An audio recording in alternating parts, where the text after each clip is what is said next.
მოგესალმებით.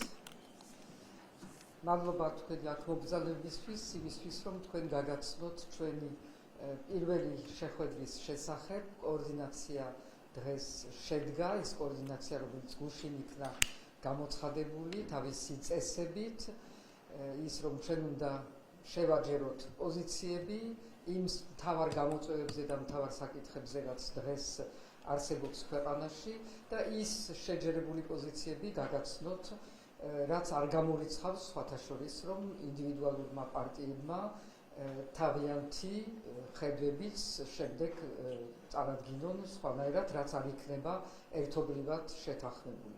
ეს არის ასეთი ფორმის კოორდინაცია, რომელიც დღეს იწყებს მუშაობას. უნდა ითქვას, რომ გუშინდელი პროტესტი ყველას გვაძლევს ძალიან დიდ იმედს და ადასტურებს იმას, რომ ხელისუფლების რეპრესიული პოლიტიკამ ვერ შეძლო და ვერ დაშალა ეს პროტესტი და ეს პროტესტი არსებობს საზოგადოებაში და როცა ეძლევა საშუალება, რომ უფრო ძლიერად გამოჩნდეს, გამოჩნდება, მაგრამ არის მუდმივი და არაფერი და ვერავინ ვერ აშინებს ამ პროტესტის მონაწილეებს და ვერ აშინებს საზოგადოებას.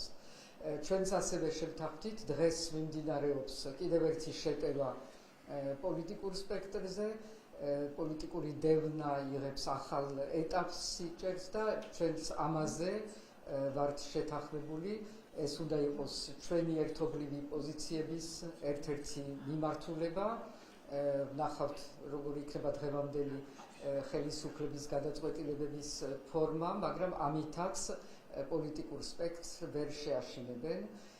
ჩვენ ასევე ერთობლივად გადავწყვიტეთ, რომ მოვამზადოთ ევროსაბჭოში იქნება 7 აპრილიდან სესია, სადაც იქნება მიღებული საქართველოზე ძალიან ალბათ მკაცრი რეზოლუცია და სწორედ პოლიტიკური პატრიოტიზმის საკითხი იქნება პირველ პლანზე, ასევე იქნება პირველ პლანზე ყველა ის ახალი კანონი, რაც მიღებული არის ამ დღეებში, რომელიც ცდილობს, რომ ერთის მხრივ ფარათი მთელი არასამთავრობო ორგანიზაცია და სამოქალაქო საზოგადოება ჩაახჩოს, მაგრამ ამის მიმართაც მოინახება გზები და ამაზე ვმუშაობთ, რომ ეს გზები იყოს მონახული და ჩვენ არავითარ შემთხვევაში არ ჩავთვალოთ, რომ იმიტომ რომ ხელისუფლება იღებს ყოველდღიურად ახალ რეპრესიულ კანონებს, ეს იმისი ნიშანი არის, რომ რამენაირად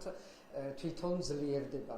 არა ძლიერდება პირიქით პროტესტი, იმიტომ რომ უფრო მეტი ხალხი ხვდება იმას, თუ რას აკეთებს ეს ხელისუფლება, რა მიმართულებით მიდის და უფრო მეტი ხალხი უერთდება იმ ჩვენ გზავნილს და იმ გზას, რომელიც ასევე გუშინ გამოვაცხადე და რომელიც ასახავს აქ შემოსული პარტიების ერთიან პოზიციას, რომ ჩვენ მივდივართ არჩევნების გზაზე, ჩვენ მივდივართ მშვიდობიან გზაზე, ჩვენ მივაღწევთ არჩევნებსაც, პოლიტპატიმრების განთავისუფლებასაც, მაგრამ ჩვენ არ ვირჩევთ სხვა გზებს, რომელიც შეიძლება არსებობს ვიღაცის აზრში, მაგრამ ეს არ არის ჩვენი გაერთიანებული პოზიცია, იმიტომ რომ ჩვენ ვართ მზად იმისთვის, რომ ვიყოთ მხნეთ და ვიყოთ შემართებული და ერთობლივად ამ ახალ ერთობაში შევეწინააღმდეგოთ, გავუმკლავდეთ ამ რეჟიმის რეპრესიებს და მივაღწიოთ ჩვენ შედეგს.